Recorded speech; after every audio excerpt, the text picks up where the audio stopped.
Yeah, thanks, Hamadi, and thanks, colleagues. As I said earlier, this conference is very, very important because it comes immediately after there has been a release by the IPCC, particularly Working Group 2 on adaptation, impact, and vulnerability, which clearly states that the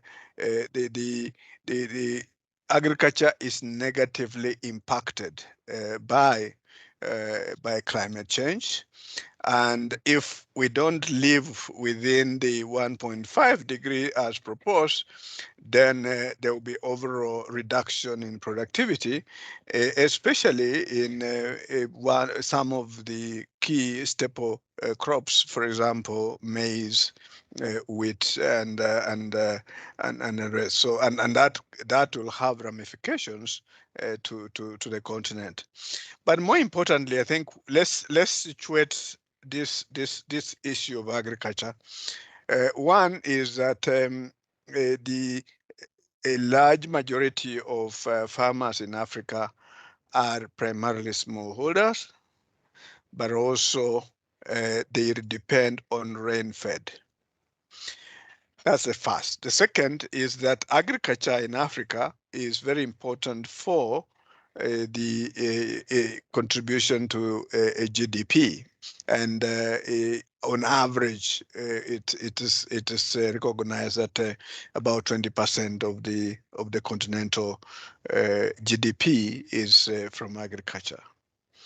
And then thirdly is that over 50% of the employment creation is from agriculture, and almost over 60% of the exports comes from agriculture. So if you are looking at those figures, then you ought to recognize that the sector is so important for the continent that we need to invest more in it in a changing climate. But also, there are facts to show that the official development assistance that we used to receive in agriculture is declining. Now, if you just looked at that and say, okay, what would happen to the smallholder farmers when there is reduced investment in the agriculture, particularly through ODA, and there is more exposure to climate change? Then it means that we are going to have a big problem. And yet we also know that if we invest in agriculture, the multiplier effect is almost 10 times as compared in on investment in other sectors, which in effect means therefore that we need to do more in agriculture by working with the smallholder farmers and the pastoralists and the fisher folk so that they are able to build their resilience, and this requires a lot of technology and practices to be adopted that are climate smart. But more importantly, we need to start moving them from rain-fed into small power, solar powered, for example, small scale irrigation that would help them to avoid the exposure, the extreme weather events that are happening. And therefore, this becomes very important that unless we situate our economic policies in a way that they increase the resilience of agricultural systems, then we are going to have a big challenge. But more importantly, looking at many of the policies in across Africa, they have adopted what we call the value chain approach. And I think that value chain approach is where now it becomes important to have climate smart agribusiness. Bear in mind that many of our communities are involved in agriculture. Then it follows that it's important that they are supported in order to participate in the value chain, and particularly treating agriculture as a business. Now, but how do they access resources to enable them to do what we want them to do? And that means we need to unlock credit so that the farmers are able to access financing, but also we need to leverage private sector by linking the smallholder farmers with the bigger players in the value chain, so that they are able to be cushioned in that regard. But let's look at a bit on the policy side. I think Africa, we're lucky in the sense that since 2003, pursuant to the Maputo Declaration, our heads of state already recognized the importance of agriculture, and therefore they established what many of you are familiar with, the CADEP, and which then was reinforced in 2014 through the Malabo Declaration.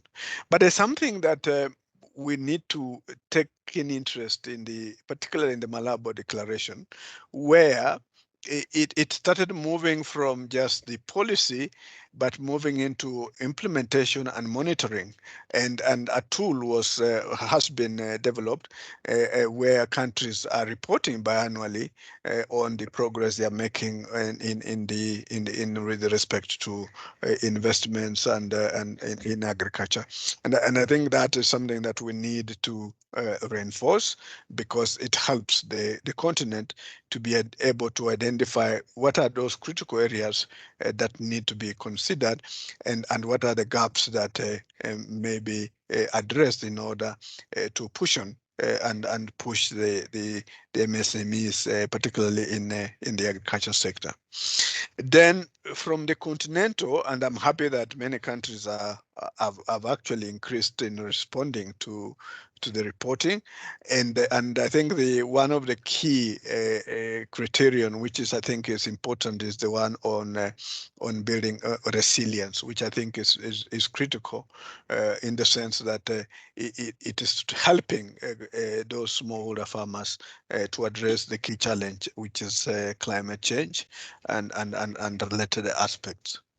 But also, if you come to now the arena of policies within the climate sphere, I think we need to, because the world is now based on the adoption of the Paris Agreement in 2015 and the formulation of the nationally determined contributions, NDCs, as instruments through which all countries are going to commit targets on the actions that need to be taken in order to have a collective global response in addressing climate change. Well, as has been stated by previous speakers, we acknowledge that Africa has and contributes very little, or has contributed minimal emissions, but what is important is now Africa to avoid taking the route that developed countries took, which have put us into where we are, which means, therefore, through the long-term low emission and climate resilient strategies, then the continent can actually put in place systems that will move and help transition into a low emission and climate resilient development. And therefore, in my view, and based on the outcome of the Glasgow Climate Pact, it's important that we support many of our countries to prepare the long. Dr. Mukoya, can I just maybe ask you maybe a very controversial question based on just what you said? You indicated that in the continent we have low emission, and we can transition to more climate resilient technologies.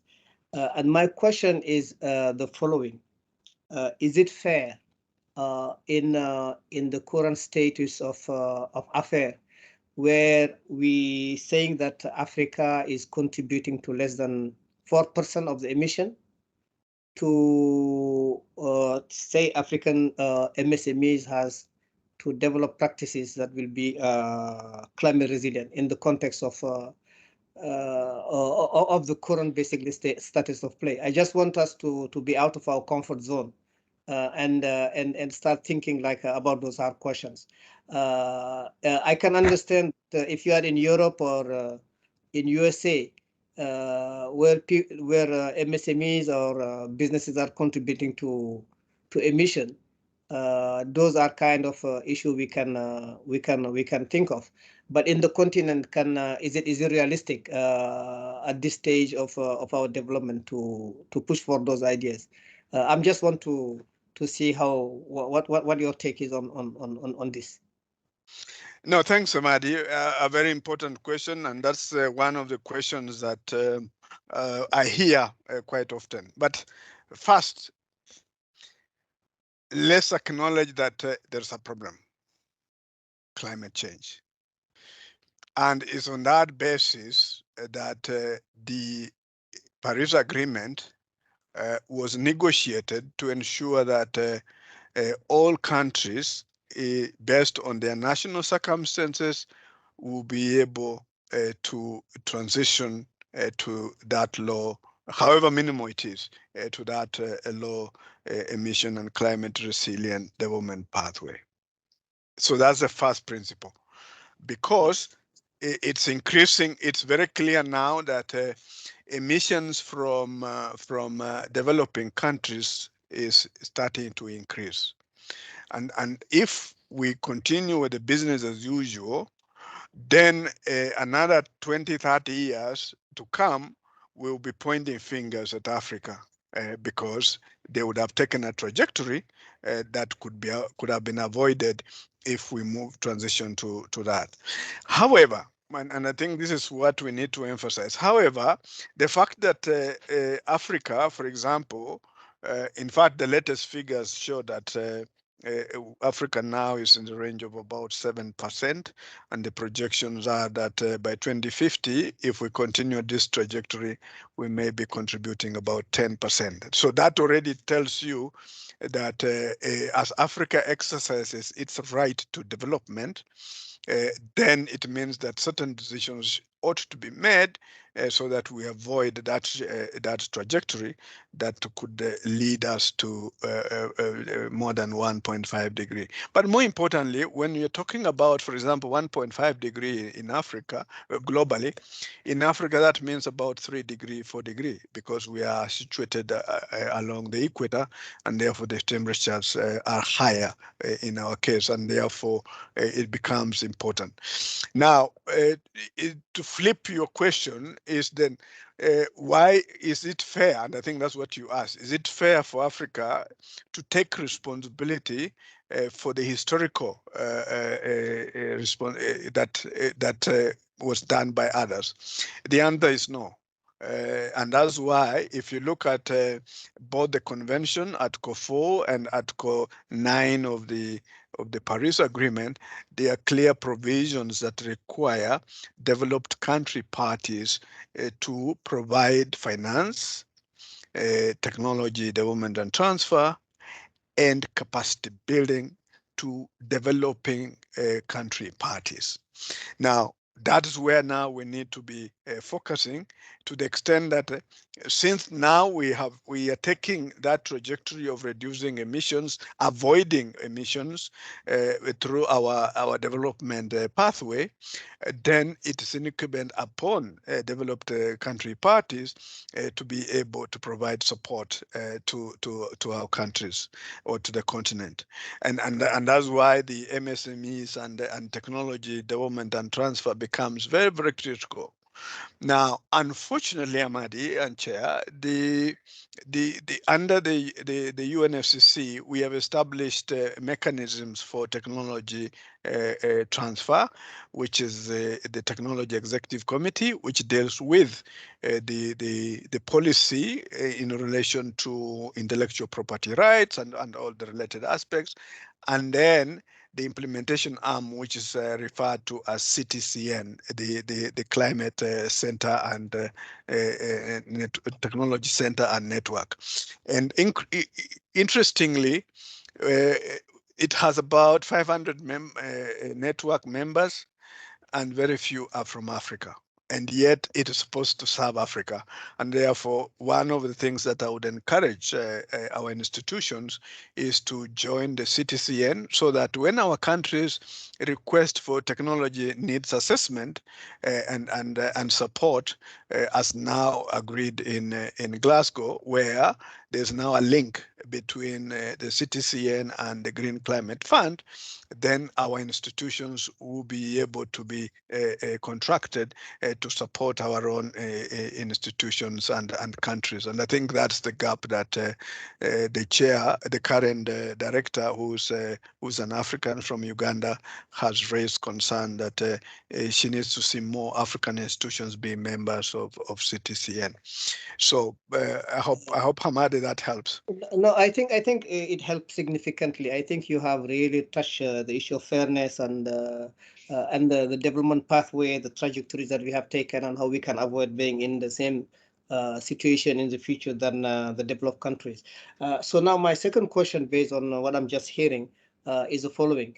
I know in the continent, and you rightfully basically pointed at it, like we have some international mechanism through the UNFCCC on intellectual property, how to transfer technology to the continent, but we are not taking advantage of it.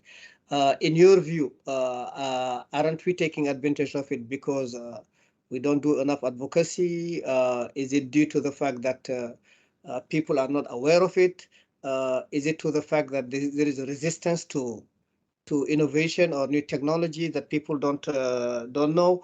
Is it also due to the fact that, as was pointed out in the opening segment, that the beneficiary are too small to spend, that they are ignored and they are not taking advantage of it? I just want to have your take on those issues and how can we basically narrow the gap, and then also how also those initiatives can inform our current policies so that they can change them, so that we can be in the right pathway. Over to you. No, thanks. Very useful. One is it's very clear from the discussions we've had is that there's low level of awareness among both experts, professionals, and the countries, because each country is required to nominate a designated entity to be the link between the country and CTCN.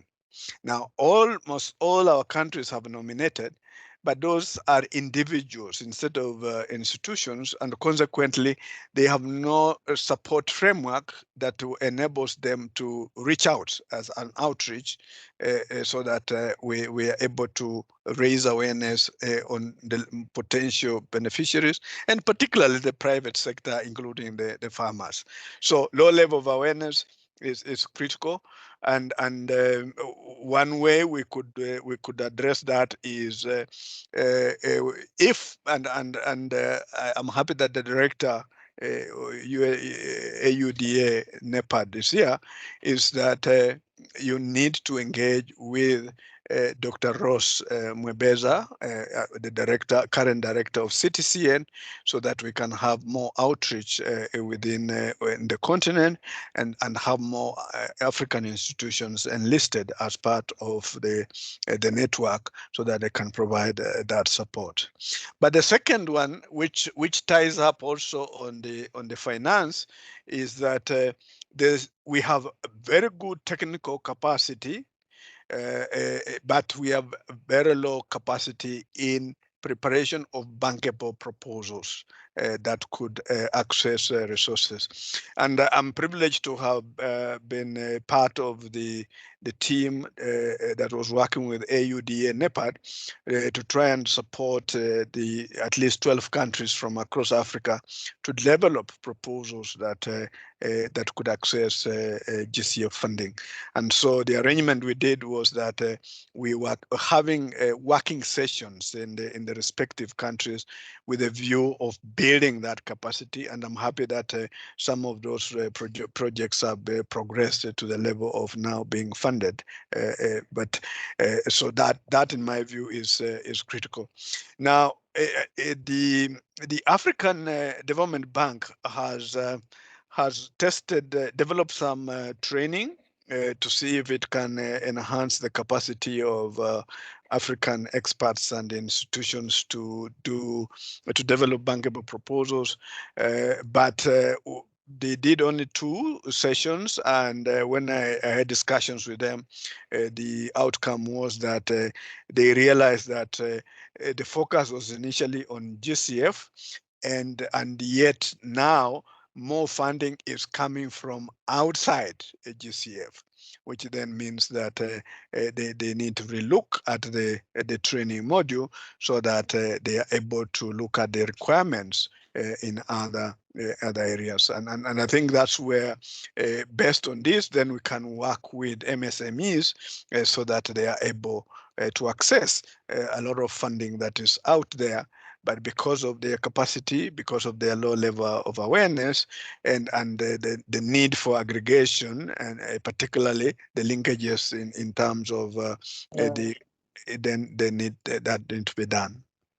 Dr. Mukuria, I think for the sake of time, I would have interacted with you for maybe a whole day and really tap into your knowledge. And I think we have touched on a lot of issues. And I'm very pleased that we have discussed about the agribusiness as a business. We have looked at the food value chain. We have looked at how to promote climate smart requirement. We looked at the policies, what is happening on at the global level, the issue of fairness, and how to close those gaps in terms of creating, developing bankable project, in terms of taking, opportunity of a lot of available basically tool and instrument. We have 2 minutes left, and in 2 minutes, I want you to maybe give us 1 or 2 key messages on how we can make a prosperous agribusiness in the continent despite climate change. So if you have 1 or 2 key messages that you want to give to policymakers or practitioners or MSMEs, what would those 2 key messages would be? Yeah, thanks. From my practice and the negotiations, I think one area that requires special attention if we have to build climate smart agribusinesses is how to develop innovative climate risk tools that are appropriate for Africa. I've had these discussions in a number of countries, and even with the SCR, the ARC, and there has been concern as to how the countries will be enabled. The second is we need to align the continental agriculture program with the emerging policy instruments under the UNFCCC, particularly the long-term low emission and climate resilient, the NDCs and NAPs, because those are the channels through which additional funding and climate financing is being made available.